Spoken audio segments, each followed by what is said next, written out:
Entonces, primeramente, saber que tenemos venas superficiales. Y esas venas superficiales son visibles, como cordones bajo la piel en las 4 extremidades. ¿Y dónde se notan más? En el dorso de las manos y pies. En el tórax se ven como trayectos planos y en las personas delgadas de piel clara se les notan lo que son las venas. Además, ¿dónde se nota más? Parados. Y se forman como cordones aislados con trayectos rectos paralelo al eje longitudinal del miembro. Eso es lo normal. Entonces, ¿qué significa esto? Que cuando hagan una evaluación de las venas, o sea, de las varices, ustedes tienen que pedir al paciente que se pare. No pueden evaluarlo echado, ¿ya? Parado, mirando hacia la ventana, descubrir todo lo que es la parte de la pierna hasta encima de la rodilla y si fuera posible todo el pantalón solamente con la ropa interior. Y así evaluamos todo el trayecto varicoso. Entonces es así, lo normal, así. Ustedes hacen fuerza y entonces hay una regurgitación y se puede ver un trayecto venoso. No más que todo un bajo, y eso es normal. Un pequeño recordatorio en anatomía. Ustedes saben que las venas son vasos sanguíneos que conducen la sangre ¿desde dónde? Desde los capilares hacia el corazón, o sea, van en reversa, ¿no? Las arterias van del corazón a los capilares y las venas al revés. Tienen una pared más delgada que las arterias, de menor espesor, como ven aquí. Por eso es que no son gruesas y no tienen esa expansión y contracción que tienen las arterias. Y es por eso, como tienen una capa débil, que necesitan válvulas, las válvulas semilunares, que están aquí, la cúspide de las válvulas. ¿Para qué? Para impedir el retroceso de la sangre y favorecer su movimiento hacia el corazón. El retorno de la sangre de las extremidades inferiores al corazón depende de las venas con sus válvulas intrínsecas y de la fuerza externa de contracciones musculares. ¿Cuál creen que es la bomba o corazón de los miembros inferiores? Los gastrocnemios. Ustedes se paran de puntas, así que se contraigan y favorece el retorno venoso. Por eso es que ustedes, si están sentados más de media hora o parados más de media o una hora, ¿qué tienen que hacer? Pararse de puntitas y de talones. Puntas, talones. Eso va a ayudar a que se retorne mejor la sangre hacia el corazón y no presenten edema o hinchazón en los pies o pesadez, como dicen los pacientes. Más que todos los obesos. Entonces, también tenemos lo que son las venas principales en los miembros inferiores. La vena safena externa, que es llamada la safena menor, y la safena interna, que es llamada la safena principal o mayor. Donde empieza en la cara posterior del maleolo, el maleolo externo, va hacia la cara posterior de la pierna, ahí se une el tercio superior o tercio inferior y un tercio medio, se vuelve supaponeurótico hasta el pliegue popliteo y ahí es donde desemboca lo que es la vena poplitea, forma el callado de la vena safena externa. Entonces, safena menor, desde el maleolo hasta la región poplitea.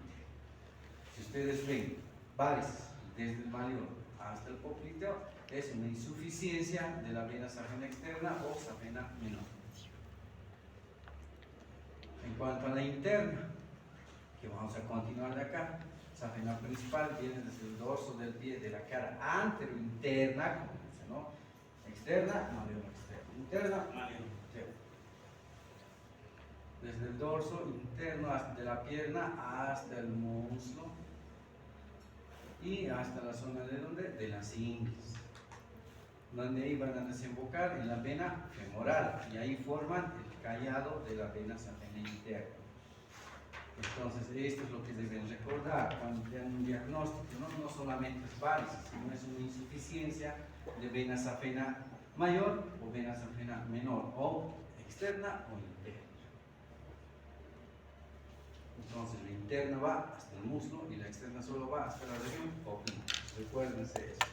En la evaluación del paciente, eso es lo que tienen que ver. Las varices venosas no son nada más que una dilatación y elongación con direcciones serpenteantes, como ven acá, ¿no? En el tejido celular subcutáneo.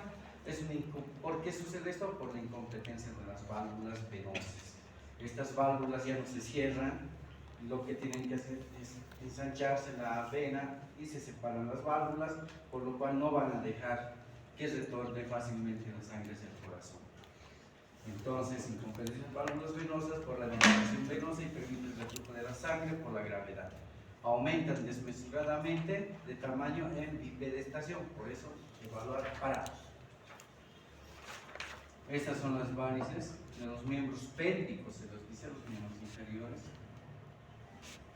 ¿Cuál es la causa? Una afección vascular periférica, una carga hereditaria. O sea, doctor, tengo varices, ¿es hereditario? Hay carga hereditaria. ¿Quiénes tienen más varices? Las mujeres. ¿Dónde se presenta más? En embarazos. Y en varones, pacientes obesos. Y esto también es importante. ¿En qué trabaja? Indican, ¿no? En la historia clínica, ocupación. Personas en bipedestación y varias cosas. ¿Qué ocupación están paradas? Policías, docentes, puede ser. ¿Qué más? Personal de salud, pero más que todo los cirujanos, ¿no? Policías, militares, médicos, ¿qué más? Peluqueros.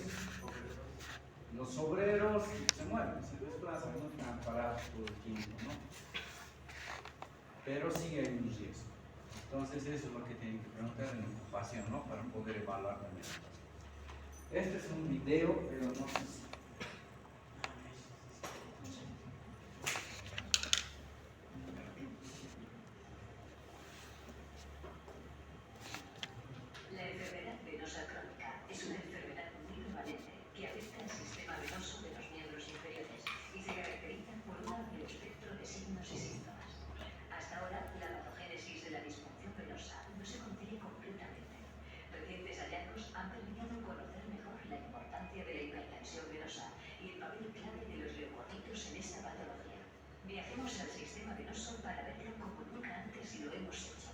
Ahí están lo que son las válvulas y demás. La función del sistema venoso es hacer retornar la sangre desoxigenada desde los miembros inferiores al corazón. Para compensar el efecto de la gravedad, las venas de las piernas están provistas de válvulas que impiden el reflujo sanguíneo. Cuando estas válvulas están sanas, funcionan acompasadas con las contracciones de la bomba muscular de la pantorrilla, para asegurar el retorno de la sangre venosa en sentido ascendente. La patología se desarrolla en el sistema venoso superficial, cuando la presión sanguínea aumenta y el sentido del flujo se invierte. Cuando las válvulas son incompetentes, permiten el flujo retrógrado y la elevación de la presión hidrostática, que progresivamente implica la aparición de reflujo e hipertensión crónica en el interior de las venas. Esto puede conducir al remodelado de la pared venosa, aparición de varices y posteriores complicaciones relacionadas con la progresión de la enfermedad venosa. La hipertensión venosa y los cambios hemodinámicos en las venas superficiales se transmiten a la microcirculación, elevando la presión y aumentando la permeabilidad capilar. Las lesiones del endotelio capilar conllevan la acumulación de fluidos, proteínas y glóbulos rojos en el intestino, causando edema e inflamación y pudiendo dar lugar a alteraciones tisulares y cutáneas e incluso úlceras.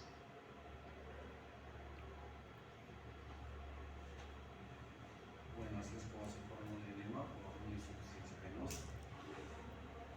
Hay una regurgitación y ese remolino de la sangre por la regurgitación pues provoca trombos. Por eso es importante los pacientes con varices así muy dilatadas indicar aspirina, que es un antiagregante prioritario. Entonces tengan en cuenta eso. Pacientes con varices muy dilatadas inicien aspirina. Si tienen familiares, igual. Pregunten, revisen, tomen aspirina. ¿Cuándo? Después del almuerzo. ¿Ya?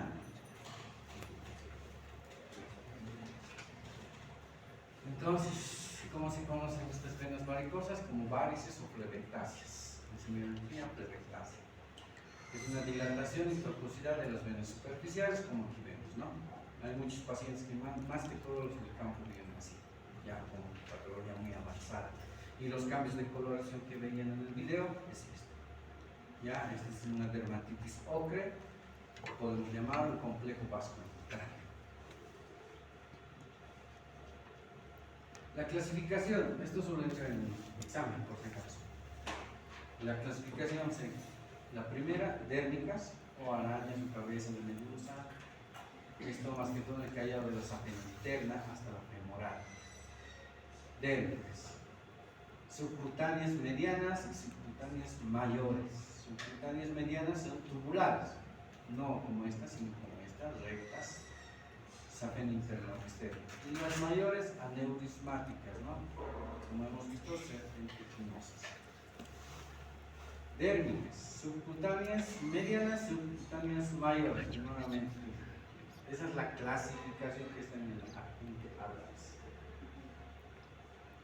Las varices esenciales o primarias, ¿en quiénes podemos ver? En mujeres, como hemos dicho, mayormente en multíparas con antecedente familiar y obesidad. Hombres, antecedente familiar y obesos, como dije, y la bipedestación prolongada. Y las secundarias pueden ser por trombosis, tromboflebitis, de las venas profundas, ya sea de la iliofemoral, fémur, poplitea, etc. Como ven acá, ¿no? Una inflamación grande, y puede ser otras por exceso de actividad muscular. En los deportistas o físico-culturistas han debido ver, ustedes deben ver el RAW, ¿no? La lucha libre, ahí ven todo esto de las venas. Entonces, secundarias. Las fístulas arteriovenosas, esto van a ver cuando estén en nefrología. Ya lo que es una formación o una comunicación arteriovenosa quirúrgica. Entonces, pueden ser congénitas o adquiridas. En ambos se auscultan frémitos y soplos continuos o sistólicos. Ustedes colocan la mano, sienten esa vibración del soplo. Eso es el frémito. ¿Ya? El soplo es auscultando y el frémito es palpando. Congénitas, aumento del tamaño y temperatura de la extremidad afectada, como en esta, y adquiridas, fístulas arteriovenosas para pacientes en diálisis extracorpórea por insuficiencia renal crónica. Entonces, así se va dilatando el brazo por una formación arteriovenosa quirúrgica. Las flebitis superficiales, más frecuentes en miembros en miembros escapulares, ¿ya? O sea, brazos, antebrazos. Por catéteres o agujas intravenosas con administración de solución parenteral y potasio. Trayecto venoso dilatado, enrojecido, duro, doloroso a la palpación, expresado como un síndrome férrico. O sea, ven este rojo, ¿no? Ven aquí un trayectito bien delgadito, este cordoncito. Entonces, ¿qué dicen los pacientes que están internados?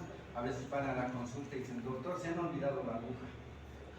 Aquí se han olvidado la aguja.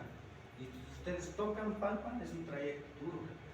Que sí te hace pensar a veces que puede ser que se hayan olvidado del catete, o la bránula, o una aguja. No es aguja en sí, ¿no? Puede ser una bránula, a veces sucede. Pero tú le haces el estudio de ecografía y ¿qué nos dice? Una flebitis. Nada más. Entonces, un endurecimiento de la vena.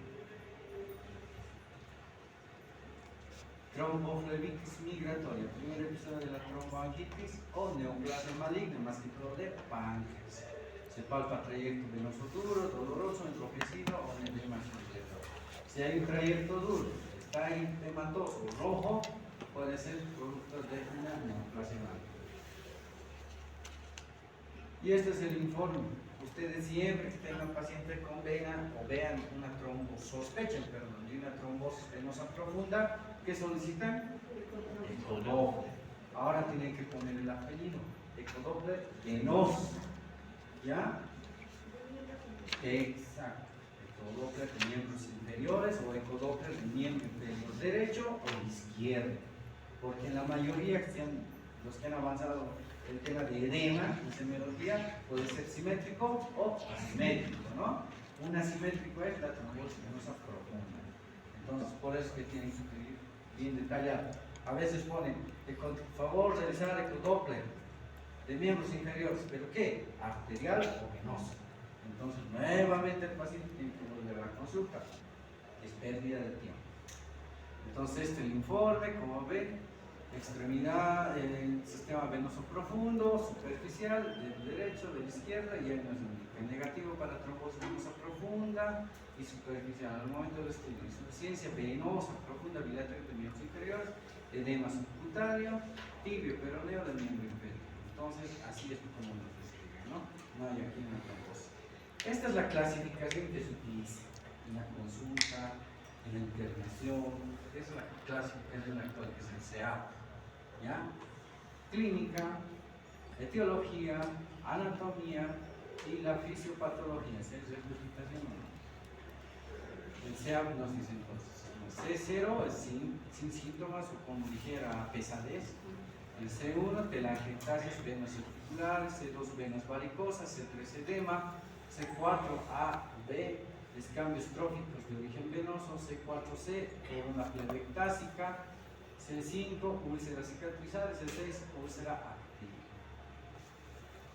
Esa es la clasificación que ustedes deberían saber. Esto ya de forma rutinaria. La otra clasificación es por teoría de la gente árabe, ¿ya? Pero esta es la que se utiliza. Tórax y abdomen también hay dilataciones venosas. Por una circulación colateral superficial, obstrucción de grandes venas profundas, las venas superficiales funcionan como huesos cordones tortuosos para posibilitar que la sangre venosa acceda a la aurícula derecha. Dirección del flujo venoso. ¿Qué venas o qué vena se encuentra a nivel de abdomen? La vena cava inferior. Y arriba, cava superior. Entonces, esas dos venas son muy importantes. Como han dicho, superior, inferior. Superior puede ser comprimida hasta por un tumor. Y ahí está, síndrome mediastínico, obstrucción de vena cava superior. Secundario a adenopatías o tumores, como hemos visto en el dibujito. Hay una tríada. Edema en esclavina, aquí están los dos, abogotamiento de la cara, tumefacción del cuello y borramiento de huesos supraclaviculares. ¿Ya? Aquí está, edema en esclavina.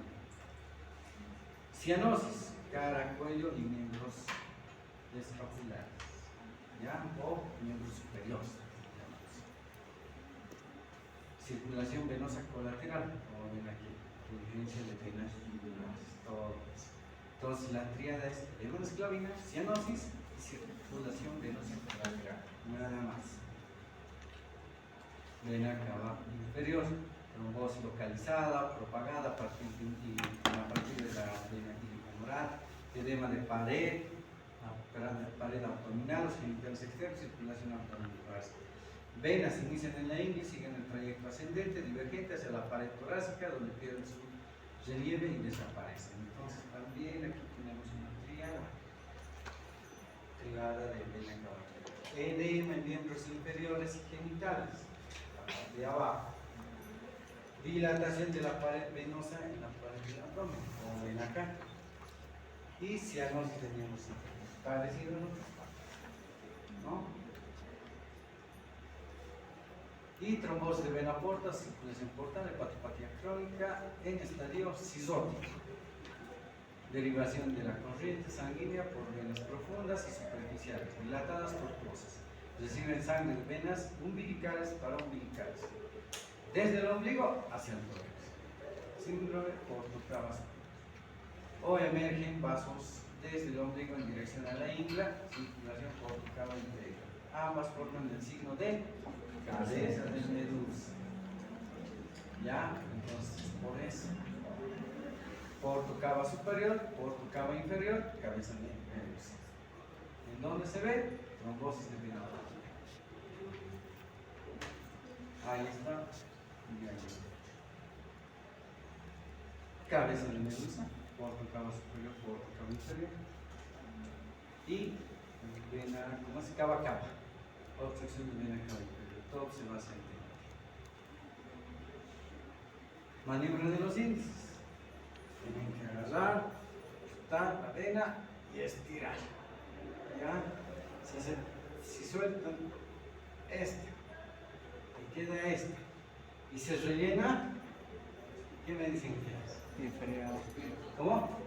Usted tiene vena cava inferior. ¿Corto cava o no? No. Vamos a ver, ¿dónde está? No está. Ya. Entonces ustedes agarran, presionan hasta que no haya sangre, como dices. Soltamos, cava inferior. A ver, apretamos, de nuevo. Soltamos, no se llena. Superior. Exacto. Eso es. Bueno, eso es todo lo que es sistema venoso superficial. También nos tocó el linfático. Identificar grupos ganglionares, corporales, superficiales profundos, para el drenaje de linfáticos, Son dos tipos de quimioterapia. como ven, el sistema linfático está distribuido en todo el cuerpo. ¿Cuáles son sus funciones? Filtrar todas las sustancias extrañas, bacterias, células, células cancerosas o células que se comportan en detritos. Producir glóbulos blancos, o sea, defensas. ¿No? Y cuando hay una infección, actuar en el momento. Y esto es lo que es la anatomía, ¿no? De un ganglio. Ganglios superficiales. ¿Dónde se encuentran? Tejido celular subcutáneo. Fácilmente accesibles a la reproducción semiológica, solo de inspección y palpación. Fácil acceso de evaluación de todo el aparato ganglionar. Entonces, ¿qué se hace? Inspección y palpación de los grupos ganglionares superficiales, ganglios palpables normales en el 50% de los casos. Inspección. Hay que detectar asimetrías o masas visibles, cicatrices en cirugías, enfermedades ganglionares previas o supuración, en este caso. Luz directa, resalta las estructuras. ¿Qué es preferible? ¿La luz natural o la luz artificial? Natural, ¿no? Y si no hay un ambiente con luz natural, que a veces sucede, agarran la artificial y no lo hacen directo sobre la lesión, sino oblicua, ¿ya? Para ver los relieves. Y las adenomegalias, ¿ya? Satélites por chancro cifilítico o melanoma. Ganglios de cabeza y cuello, contamos con 6 ganglios linfáticos, 30% de cabeza y cuello, distribuidos en forma de collar. Las cadenas verticales, el trayecto del músculo esternocleidomastoideo. En sí, todos los ganglios se van a ir a un solo punto. Digamos, un ejemplo como este. Protuberancia occipital externa y apófisis mastoide, o sea, en esta parte. ¿De dónde vienen? Todas del cuero cabelludo. ¿Ya? Si ven o si tocan. Oh, aquí hay un ganglio. ¿De dónde puede ser? Cuero cabelludo. Una infección en vez del cuero cabelludo. Una pineca, un chichón que ya sacaron con celular. Ganglios postauriculares o mastoideos, detrás de la boca. El otro hemos dicho acá arriba, el dos más hacia. ¿Ya? Entonces, ¿de dónde viene? Paulina auricular, conducto auditivo y región temporal. Entonces, puede ser una otitis. ¿Ya? Entonces, solamente por tocar ya pueden determinar qué puede ser. Por eso, semiología es explorar para llegar a una sospecha diagnóstica. Preauriculares, delante del pabellón del trágono, ¿no? Piel conjuntiva de los párpados, ¿no? Párpados, el cabello también puede ser, la región temporal y el pabellón auricular. Ganglios submaxilares, debajo del maxilar inferior, lengua, glándula submaxilar, submentoniana, la mucosa yugal y las heces. Ganglios submentonianos, debajo de la unión de los maxilares inferiores, labio inferior, piso de la boca, punto de la lengua, piel de la lengua. La presentación que le voy a pasar aquí, ¿no? Para que les pases. Ganglios yugales cervicales anteriores. A lo largo del borde anterior del esternocleidomastoideo, desde el ángulo maxilar inferior hasta la clavícula. O sea, exentos. 2/3 posteriores de la lengua, amígdalas, pabellón auricular, parótida, laringe. Por eso es que se evalúa cuando uno tiene una infección respiratoria alta, una amigdalitis, entonces puede haber ganglios cervicales. Esto va también en lo que es hay una escala para determinar los criterios de centro, ya, para valorar si dan o no antibióticos al paciente con faringoamigdalitis. Ya, ahí entra lo que son adenopatías cervicales anteriores. Los posteriores, ya, en la parte posterior del video, vamos un poco más abajo. Supraclaviculares, detrás, es importante este supraclavicular también, detrás, fuera de las inserciones claviculares del esternocleidomastoideo, viene de la cabeza, miembros escapulares, paratorrácica de mama y cavidades torácicas abdominales. Hay un ganglio que se presenta como ganglio satélite a nivel de la región supraclavicular izquierda. ¿Alguien sabe cuál es ese ganglio? ¿Saben? Es el ganglio de Virchow. Y ahora ese ganglio de Virchow, ¿quién nos representa?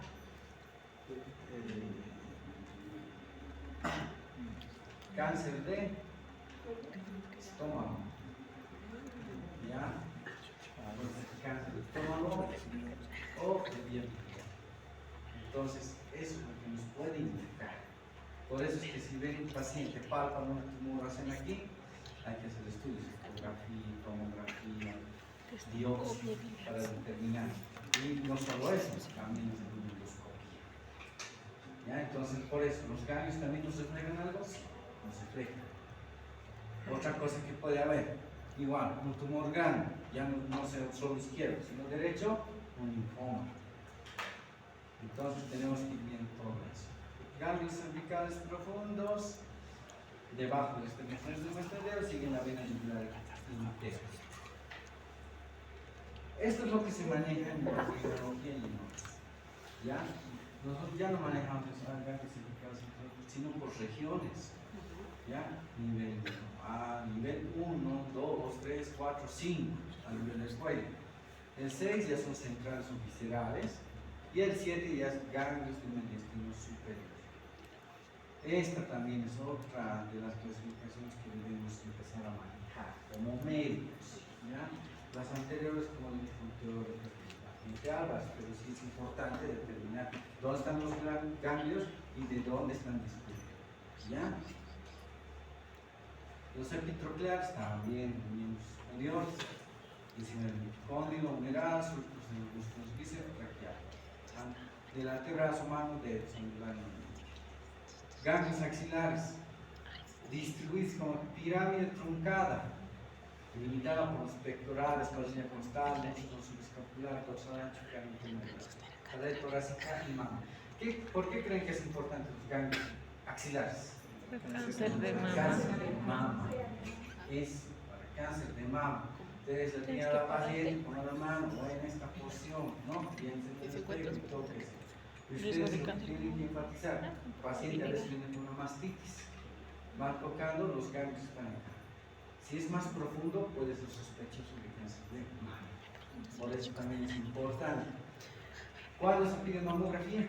Pacientes mayores de 45 años. ¿Menor de 45? ¿También hay mamografía? No, ecografía. Mamaria. Es, obviamente es el examen de todas las edades, pero la ecografía mamaria menos de 45. Más de 45, la mamografía. ¿Por qué? ¿Ya le gustó? ¿Por qué? Por el tejido glandular de la mama. ¿Ya? Adultos es un poco más espeso, ¿ya? Y más fibroso. Por eso es como rayos X hay que rascarse en pacientes. Mientras en la joven es blando, ¿ya? Y más disperso. Entonces, ustedes vienen, puede ser de frente,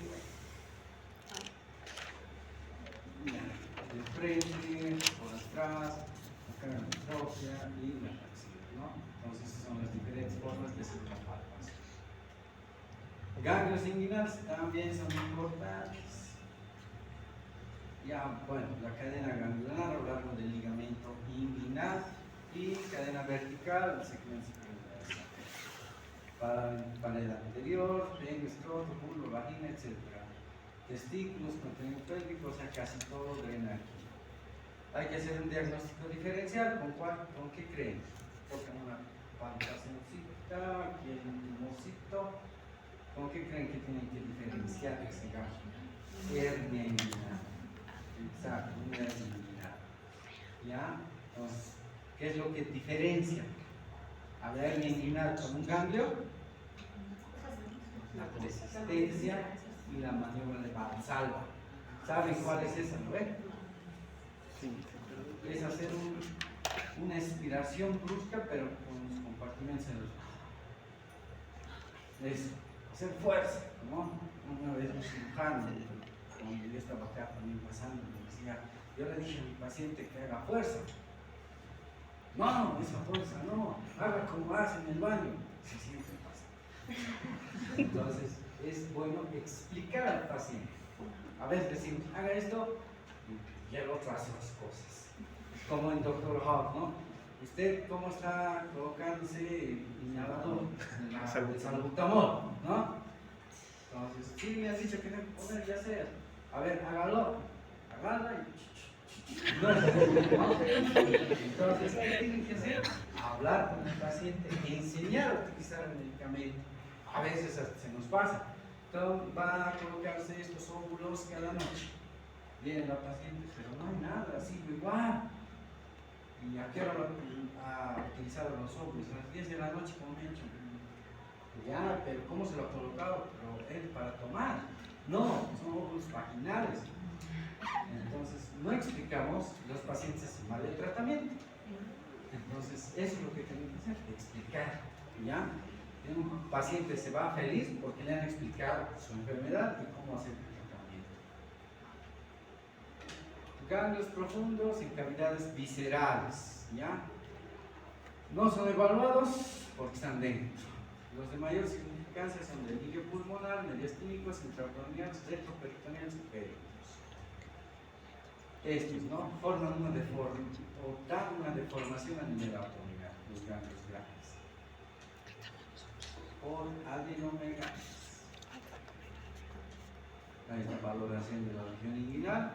Entonces el paciente puede estar uno sentado o echado. Y esto es lo que está en su librito de la gente, ¿no? Entonces, inspección, normal, piel normal. Patológico, linfangitis, tumor, alterado, lo que nos he mostrado. Palpación, forma elipsoidal. En patológica es muy redondeada. El tamaño normal, acuérdense, es 0,5 a 1 centímetro. En región inguinal es 2. Entonces no se asusten. Uy, esto está grande. No, a veces es normal. Puede ser hasta un golpe a nivel testicular y forma un ganglio. Entonces, mayor a 1, patológico. Mayor a 2, patológico en región inguinal. Normal a nivel de todo el cuerpo de 0,5 a 1. Sensibilidad. Tocan, no duele. Tocan, duele mucho. Consistencia, blanda o elástica. Firme o pétrea, duro. Movilidad, son móviles, sí, y adheridos entre sí a planos profundos, no son móviles. ¿Ya? Esto de los ganglios han debido ver ustedes hace tiempo. Nuestros abuelitos nos decían, por flojo pasa. Eso es flojera, ¿no ven? Las bolitas que salen aquí, ¿no? Floja, flojo, ¿no ven? ¿Qué es lo que hacían? ¿No ven? Entonces, eso es nada más los ganglios. La edema espiógena, edema del rubor, aquí tienen inflamado todo lo que es la parte cervical anterior, linfogranuloma venéreo, piel azulada, la región inguinal, linfadenitis, esto también es cicatriz en forma de estrella a nivel de región cervical o supraclavicular, escrófulo. ¿Por qué? Tuberculosis. ¿Ya? Linfangitis aguda superficial, vaso linfático subcutáneo, trayecto eritematoso, secciones de lesiones primarias a ganglios cervicales. Por picaduras, más que todo, ¿no? De insectos, arácnidos, o infección por estreptococo, linfagitis nodular en forma de bolillas. Es por tricosis nocariosis. Hallazgos de ganglios normales, como hemos visto en el adenomegalia, síndrome mononucleoso. Esto es lo que les decía. Si ven estas bolas, pueden pensar en linfoma. ¿Ya? Y ya para que no se aburren luego. Esto es para ustedes. ¿Han debido ver? Doctor Negrete. ¿Cómo es nuestra percepción? La percepción